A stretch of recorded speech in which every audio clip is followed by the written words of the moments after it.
कुछ बातचीत हो जाए।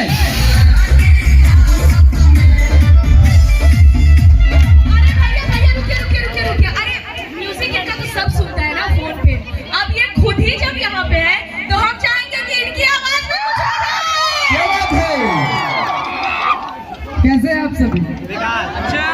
सबको प्रणाम, नमस्ते। मेरे से जितने भी बड़े भाई हैं, बड़े भाई को प्रणाम, और जितने दोस्त यार गार्जियन सभी को प्रणाम। सबसे पहले आप सभी को नवरात्रि की ढेर सारी शुभकामनाएं। भगवान सभी के जीवन में खुशहाली भरे। और आज डांडिया महोत्सव में आके बहुत ही अच्छा लग रहा है। सुदीप भैया, थैंक यू फॉर आप सभी को बुलाने के लिए। थैंक यू, आपने हमारा रिक्वेस्ट कबूला और हम चाहेंगे कि आपकी आवाज में कुछ हो जाए। क्या कहती है पब्लिक?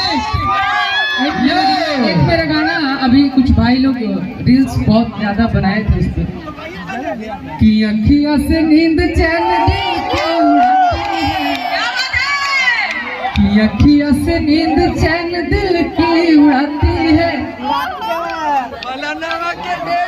फलनवा के बेटी सपनवा में कितने लोगों ने सुना है? दीवाना बनाती है कि काती रहना दीवाना बनाती